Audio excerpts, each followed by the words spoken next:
Space engineers. That makes it a lot easier. It's even faster than Mary's. Oh, okay. If we're going to do this every time, then no, it's slower.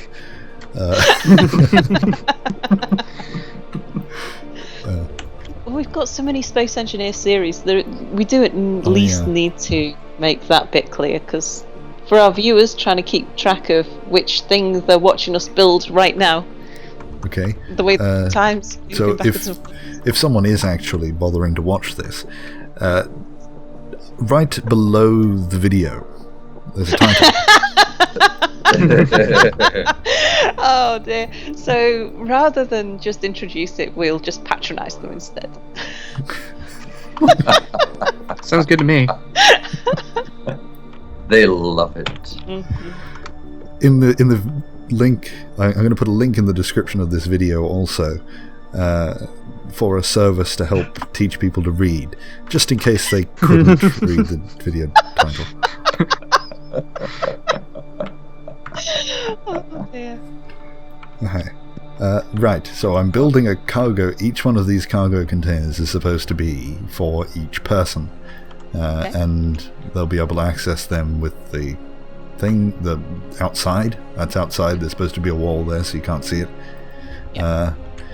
And each of these, we're going to grind them down, each person, and actually own this cargo container, so you can set your own stuff. Actually, that's a question. Can you access a cargo container? Say, for example, this top one up here was owned by you, and this one was by me, and you had that locked. Could I still access the cargo container through yours? I don't think I can. Probably not.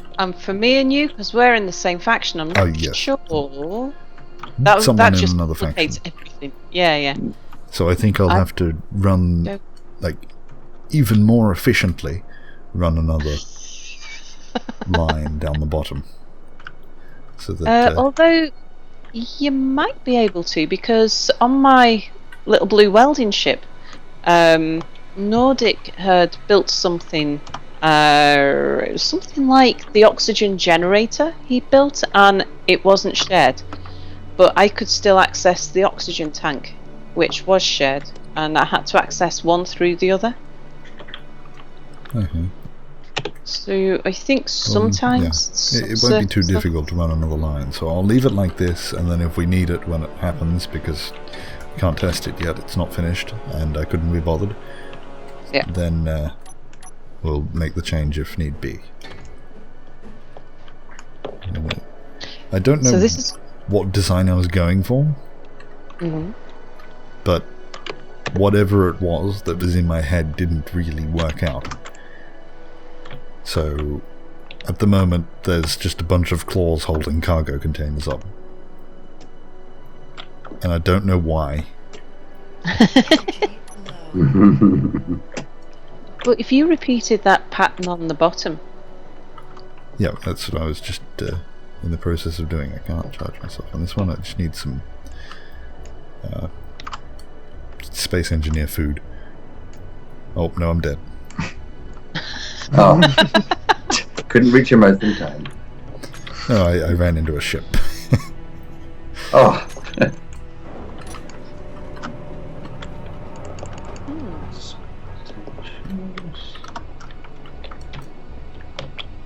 Oh, I understand now. After all this time of complaining about them changing that when you spawn in you don't have your jetpack on, it makes sense now, because you can set world settings to not include jetpacks and stuff like that. So it makes sense to have it set on that.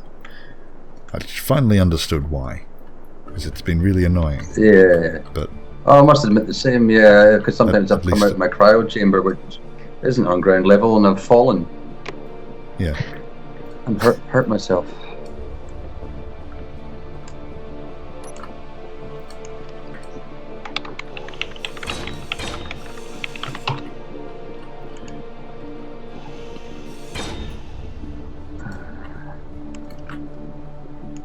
What was it going to do? There's something. Try this.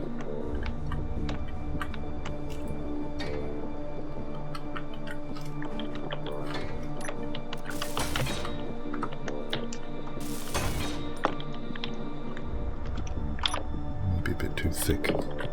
If I just put those... I've got them one block too low.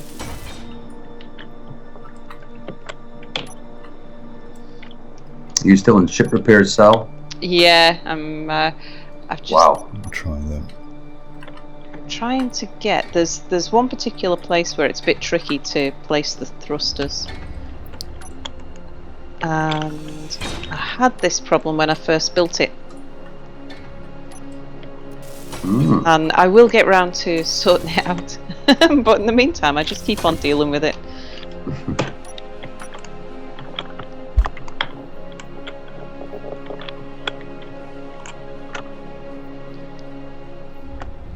Okay, I seem to be missing thrusters all over the place on this little ship.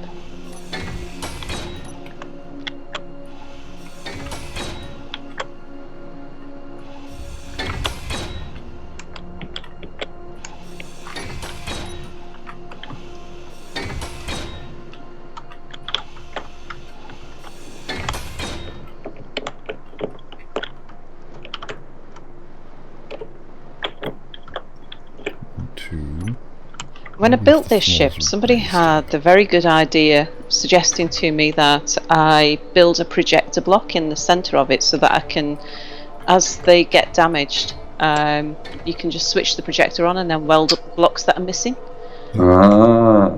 But I've modified the ship so many times now that it's nothing like the original design. True. So I need to take a new snapshot thingy. Thought that went there, it obviously doesn't.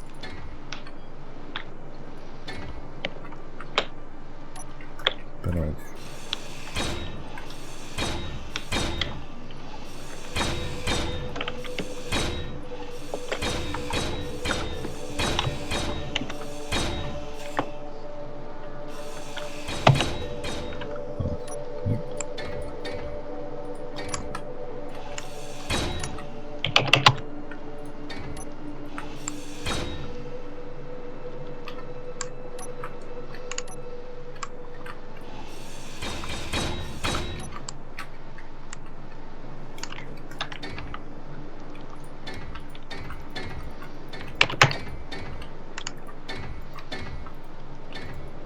Not long ago, I bought a new mouse. I'm finally used to it, but there's basically the choice between a mouse more suited to a first-person shooter, a mouse more suited to like a MOBA, or just a general all-round sort of mouse. And I went for the all-round one, the G502, but I'm kind of regretting that because the MOBA one has about 1 billion buttons on the side. At the time I didn't think I'd ever use them, but which is why I went with the sort of all-round one.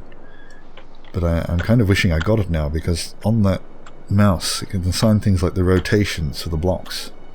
So you don't have to move your hand across to the insert, delete little area.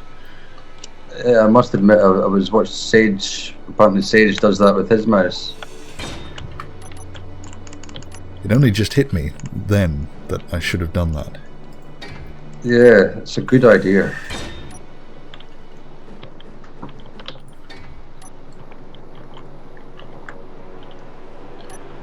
It did take me quite a while to get used to the keystrokes to place some of the blocks in the opposite fashion to the mirror symmetry image of the first block I placed to get a pattern. But finally, just because I could spend 5 minutes just pressing the buttons, keep pressing them until the... Oh, I still do that. Which is why I like building ships rather than building bases and things, because the armor blocks, oh good god, and using the slanted ones, you know, like the slopes and the triangles in particular, and the inverse things. No, I've done a lot of practice with them in my ships that I've been building, because I've tried to get a lot of cylindrical or tapering cylindrical shapes, and I've had to utilize all these blocks, and I've finally got used to the patterns that they create. Yeah, because you have quite stylized ships. So to make those shapes, you're using quite a lot of Yeah, they're interesting... completely impractical ships, essentially. I suppose it's like Boris is, it's more aesthetic than functionality. My bongo ship was actually the hardest to try and get a tapering, a slight taper on a cylinder. That's difficult. It looks amazing. Do you have your... I was wondering for ages why Anubis had so much trouble with the rotation of the keys. And the reason why he does is, or at least used to, I don't know if he's changed keyboard since then, but that little group of keys was different to a standard keyboard. So his didn't make sense in terms of the rotation. Yeah.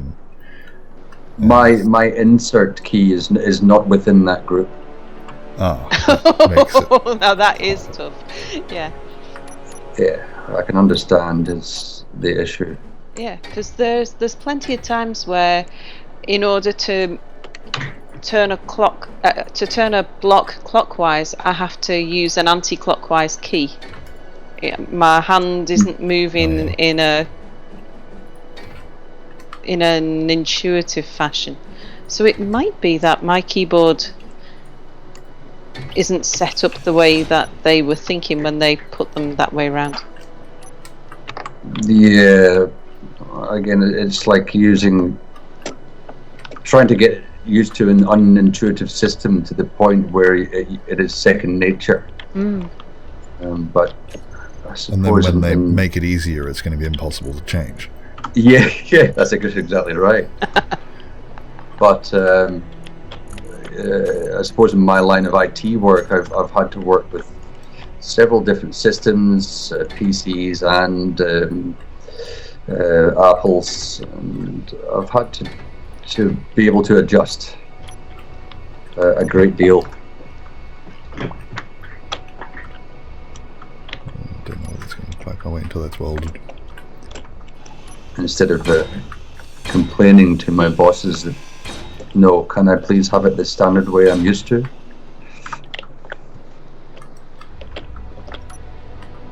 Let's see if I extended it.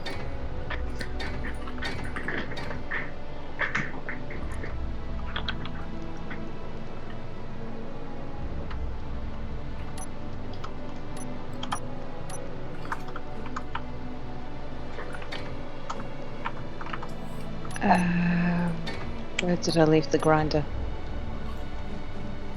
There.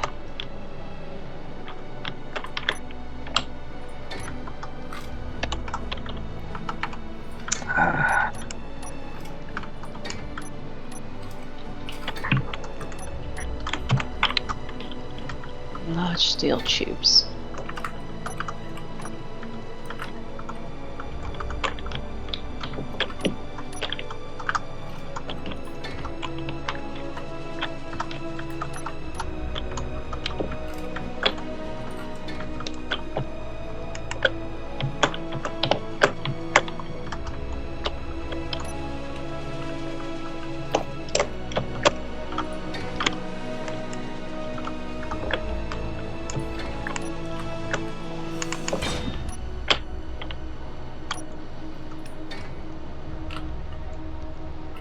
It's very satisfying to finish a whole line of conveyors and see the lights turn from red to yellow. Yeah, green lights in the pipes. Love it. Mm-hmm.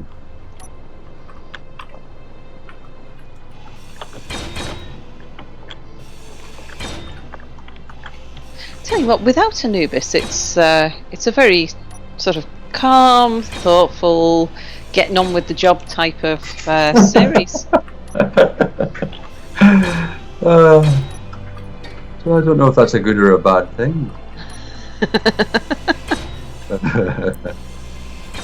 Anything without Anubis is better.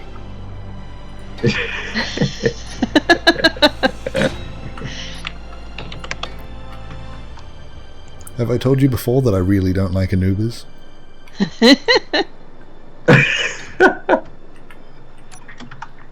I've heard it. I've heard it randomly mentioned in subtle terms. To quote Anubis himself, we tease because we love. Yes, indeed. No, I liked Anubis' his ending of the sentence when I said, "Great minds think alike." Fools never differ. Differ. Yeah, that was good.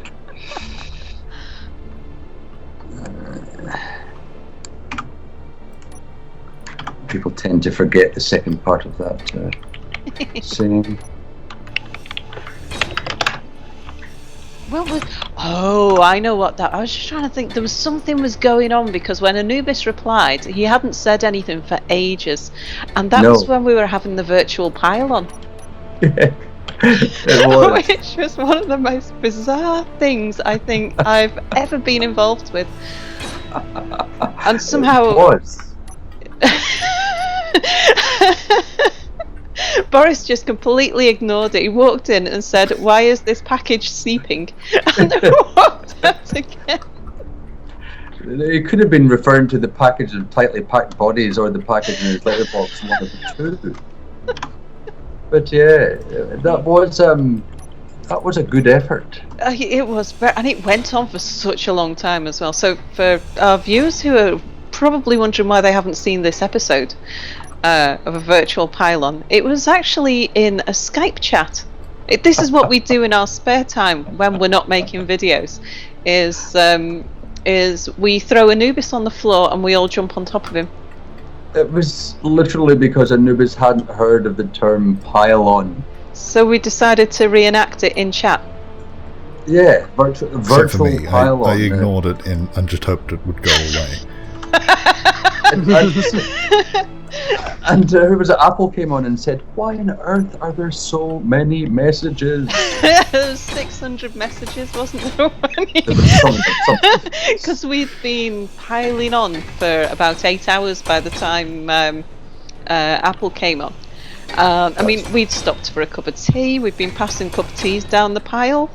We'd all dozed off. Yeah, we'd taken. We were on a rota to make sure that Anubis couldn't get out.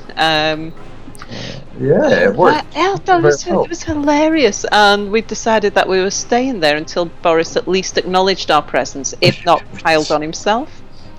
Never happened. Apple Apple was the last one on the pile, wasn't he? He was. Ah, yes. Who knew that a pylon could elicit so much? It went on for more than 24 hours. Highbrow. And while that was going on, because it was in the chat where we're usually organising what we're recording and when and stuff like that, absolutely and nothing else happened. Need events. that's how we organise these things. Oh yeah, that's true. Sometimes there's slight distraction. I'll pile on. Yeah. Yeah. So if right. something's late, you know why. It's because someone is refusing to do something. Until Boris has paid us attention. That's generally right. Or we've set the world record for the longest virtual pylon. Yeah. Which I still claim that we have, even though we didn't contact Guinness. Mm-hmm. And I call on anyone to try and do one longer than 48 hours. Yeah, and the thing is, we will, if we hear of such a thing, I'm sure we'll just take up the challenge again. It was funny. Just notch it up. It was. Yeah. Mia being squeezed between me and you, slowly losing his innocence. Very slowly. He could not slip away, no matter how much hard he tried. You could watch it ticking away. Oh dear. See, and this was while I was away on holiday and didn't have any games to play. True. Holiday? Yeah. Didn't have. I had a laptop with me, which I played Disco Dodgeball on it. It's like an 8-year-old MacBook, and it was an interesting experience. The lag was. I've never played haven't played with lag since I since that was my main Spent gaming 3,000 computer. pounds on Yeah, your yeah. On my current computer acreage. yeah, and I hadn't played anything like, certainly not played a first-person shooter on it before, and it's as close. It's kind of what it is. And it was fun. Oh, lag can turn one game into a totally different game. Okay, I And, think it's time for the end of the episode. Oh, Oh, goodbye, everybody.